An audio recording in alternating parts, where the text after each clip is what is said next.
Olá! A aula de hoje é sobre salário família. Um benefício, digamos assim, muito simples de se estudar. As regras são extremamente simples, nada demais, e teve algum reflexo na reforma da Previdência. Vamos lá então estudar o salário família. Corta aqui para a tela, tá aí a matéria, professor, e hoje veremos o salário família. Na lei 8.213 é a partir do artigo 65. Todavia, eu queria fazer um rápido esclarecimento sobre o salário família, começando pela sua previsão no âmbito da Constituição. Lá no artigo 201 do texto constitucional, a nossa Constituição afirma que o salário família e o auxílio reclusão, eles seriam para os dependentes. Vejam que absurdo. Obviamente, nós sabemos, auxílio reclusão e pensão são benefícios destinados realmente aos dependentes. Mas o salário família não é benefício para dependente. Salário família é um benefício para o segurado em razão da existência de um filho. Se ele tiver 2 filhos, ele recebe 2 cotas de salário família. Tanto é assim que a Lei 8.213 afirma: o regime geral de previdência social compreende as seguintes prestações devidas, inclusive em razão de eventos decorrentes de acidente do trabalho. Para o segurado, tá aqui, ó, o salário família. E como é que fica isso para a prova? Bom, eu nunca vi nenhuma banca criar caso com esse tipo de incongruência. Mas, de qualquer forma, você tem que estar muito atento ao enunciado da questão, de modo que, se fizer referência ao texto da Constituição, conforme disposto na Constituição, aí você não vai brigar com a questão. Diga, tudo bem, o salário família é um benefício para dependentes. Agora, se não fizer referência à Constituição, falar de um modo geral Lei 8.213 ou legislação previdenciária, siga a nossa legislação que afirma que o salário família é um benefício para segurado, tá? É apenas uma incongruência, obviamente é a Constituição que está equivocada, na hora que fizeram essa redação não atentaram, tá? Mas eu nunca vi nenhum tipo de problema em questão de concurso, eu apenas quis trazer para vocês essa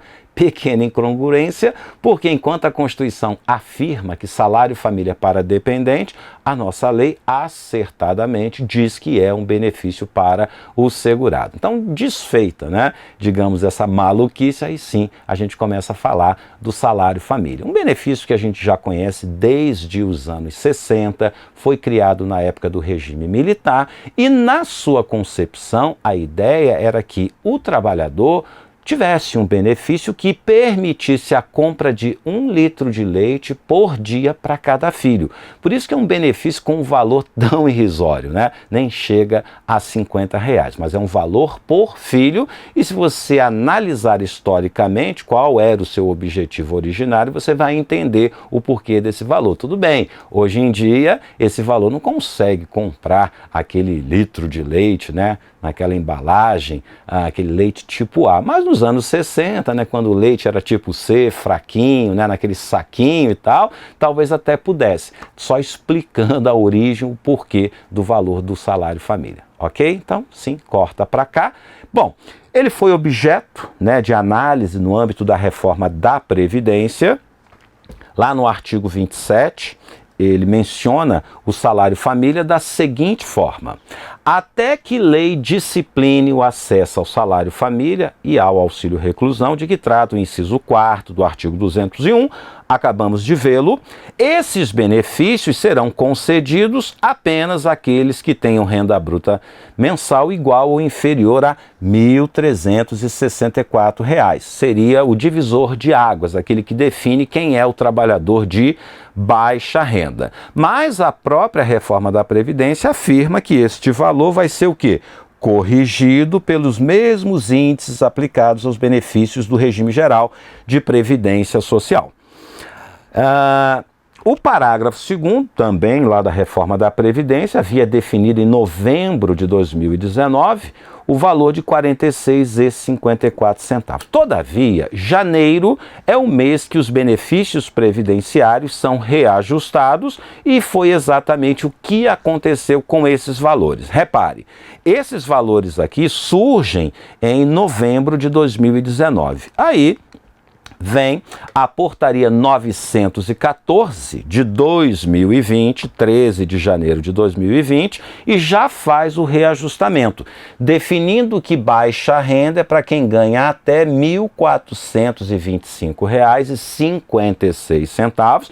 Então, o segurado da Previdência que receber até esse valor teria direito à cota do salário família no valor de R$ 48,62. Então, esse aqui passa a ser o novo valor, R$ 48,62 por filho, e o limite, que define quem é de baixa renda é este, R$ 1.425,56. A própria Portaria 914 traz algumas regras relacionadas ao salário família, dizendo, por exemplo, no parágrafo 1º, para fins do disposto neste artigo, considera-se remuneração mensal do segurado o valor total do respectivo salário de contribuição, ainda que resulte da soma dos salários de contribuição correspondentes a atividades simultâneas. Ok. Parágrafo 2º, afirma que o direito à cota do salário família é definido em razão da remuneração que seria devida ao empregado no mês, independentemente do número de dias efetivamente trabalhados, porque pode acontecer que no mês da admissão ou mês da demissão, ele não tenha trabalhado o mês inteiro, tá? Se isso acontecer, eu até considero a remuneração integral do mês. Todavia, se ele trabalhou, por exemplo, apenas 10 dias naquele mês, o parágrafo 4º esclarece: a cota do salário família é devida proporcionalmente aos dias trabalhados nos meses de admissão e demissão do empregado. Tranquilo? Então, volta aqui para mim. Sabemos então que houve recentemente uma atualização do valor do salário família e também da definição do que é o baixa renda. Normalmente isso nem é cobrado em prova, isso na verdade só serve para o aluno verificar se a aula está atualizada ou não. De qualquer forma, recentemente tivemos então a atualização desses valores, razão pela qual então já estamos regravando essa aula com os valores propostos para 2020. Tranquilo? Então vamos lá estudar o salário família. Corta aqui para a tela. Bom, este benefício, ele não é para todos os segurados. De acordo com a Lei 8.213, artigo 65, somente os segurados obrigatórios dessas categorias, os empregados, inclusive empregados domésticos e avulsos, tá? Na ativa, somente esses segurados teriam direito ao salário família. Quando esses trabalhadores se aposentarem, quem? Empregados, domésticos e avulsos, quando eles se aposentarem, eles também terão direito ao salário família, tá? Mas não é para toda e qualquer aposentadoria. Primeiro, a aposentadoria por idade recebe, aposentadoria por invalidez e também os que forem decorrentes, por exemplo, da antiga aposentadoria por tempo de contribuição, passariam a ter direito, mas apenas quando eles completassem 65 anos no caso do homem e 60 anos no caso das mulheres. Então, repetindo, quem tem direito ao salário família? O empregado, doméstico e avulso, quando eles estão na ativa. Ou quando eles se aposentarem por invalidez, quando eles se aposentarem por idade, ou quando tiverem se aposentado por tempo de contribuição, aí nesse caso, somente quando eles completassem 65 anos no caso do homem, 60 anos no caso da mulher. Tem carência este benefício? Não tem. É um dos benefícios que não vão exigir a carência. para que o segurado de baixa renda faça jus ao salário família, ele precisa ter um filho, uma filha ou equiparado a filho. Quem é o equiparado a filho? Pode ser o enteado, como também pode ser o tutelado.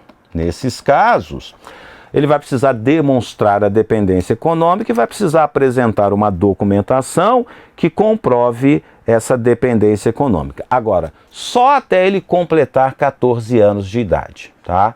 Então ele está com 13 anos, recebe. Completou 14 anos, no mês que ele completa 14 anos, ele também recebe, tá? Então 14 anos até o mês de aniversário, inclusive. Então, a partir de 14 anos e um mês, ele deixa de receber. Então, é um breve resumo acerca do salário família. Continuando aqui, então, tá? A baixa renda nós já vimos, já especificamos quais são os valores. Esses valores aqui já foram atualizados, já passei para vocês, a portaria 914 de 2020. Tá? São esses valores aí. E efetivamente o artigo 65 ele complementa então tudo isso que falei para vocês. O salário família será devido todos os meses, enquanto ele tiver um filho de até 14 anos, ao segurado, empregado, inclusive o doméstico, trabalhador avulso, na proporção do respectivo número de filhos ou equiparados. Então eu tenho aqui, digamos, um trabalhador. Qual é o salário dele? Um salário mínimo. Ele tem 3 filhos, todos menores de 14 anos. Para cada um deles, ele recebe uma cota. Esse aqui também, uma cota. Agora, digamos que ele seja casado e a esposa dele também receba um salário mínimo. Para a gente definir que é esposa, vamos colocar aqui um cabelo, tá? Um cabelo comprido. Podia ser homem também, a união homoafetiva é plenamente aceita pelo nosso sistema. Bom, nesse caso em que pai e mãe recebem cada um salário mínimo e a renda familiar alcança 2 salários mínimos, qual o reflexo disso do conceito de baixa renda? Nenhum, porque eu vou analisar a baixa renda individualmente. Como ele individualmente é de baixa renda, ele recebe. Individualmente, a sua esposa também é de baixa renda, ela também vai receber. Ela também recebe uma cota de cada filho. Então, esta família aqui, ela vai receber 6 cotas, ainda que a soma da remuneração de cada um dos cônjuges supere o limite mensal do conceito de baixa renda. Beleza? Então eu analiso individualmente. É plenamente possível que um casal, ambos recebendo até o valor da baixa renda, cada um deles receba o número correspondente de cotas do salário família. Então o pai recebe em relação aos 3 filhos, a mãe recebe em relação aos 3 filhos. Agora, olha que situação curiosa. Imagine que o casal do meu exemplo, eles se separem. E aí os filhos fiquem com a mãe. Repare, a mãe fica com os filhos, provavelmente vai pedir uma pensão alimentícia, o juiz provavelmente vai conceder, mas o pai está recebendo as cotas de cada um dos filhos, que não estão efetivamente com ele. Nessa situação, é perfeitamente possível que na audiência de separação o juiz determine que as cotas, do pai sejam pagas diretamente à mãe. Como que isso vai ser feito? O juiz oficia a empresa, cujo pai é empregado, e diz assim, olha, você não vai precisar pagar as cotas do salário família. Oficia para a empresa que a mulher trabalha e diga, pode pagar as outras 3 cotas e depois você se entenda com a Previdência Social. Então, esta mãe que tem a guarda das crianças receberá junto com o salário no contra-cheque as 6 cotas do salário família, mas isso depende de ordem judicial, provavelmente proveniente do próprio juiz que está lá cuidando da separação deste casal. Tranquilo? Vamos continuar. Corta aqui para a tela. Bem, Já adiantei para vocês que este benefício salário família, ele tem uma peculiaridade. A empresa, ela mesma paga a cota para o seu empregado e depois, quando esta empresa for recolher a contribuição previdenciária, ela abate desse valor aquilo que já adiantou a título de salário família. Essa operacionalização evita que cada um desses segurados vá a uma agência da Previdência Social postular esse benefício. Ninguém precisa ir a uma agência da Previdência pedir para receber o salário família. A própria lei facilita o pagamento dizendo: empresas, paguem no contra-cheque esse benefício, depois você desconta da contribuição previdenciária. A mesma sistemática pode ser feita com a empregada doméstica, o patrão antecipa, depois desconta da contribuição previdenciária, e no caso do trabalhador avulso, o sindicato, por meio de convênio com o INSS, também pode adiantar esse pagamento. O órgão gestor de mão de obra também, mediante convênio, pode viabilizar esse pagamento e nenhum desses trabalhadores precisariam ir à Previdência Social, a não ser no caso dos aposentados. Aí sim, os aposentados é o próprio INSS que fará esse pagamento juntamente com a aposentadoria. Beleza? Apenas para reforçar aquilo que eu já falei. Tem aposentados que também passam a ter direito ao salário família, desde que eles sejam oriundos da categoria de empregado ou categoria de doméstico ou de avulso. Professor, como é que um aposentado pode ser empregado? Eu estou dizendo o seguinte: quando ele trabalhava, ele era empregado.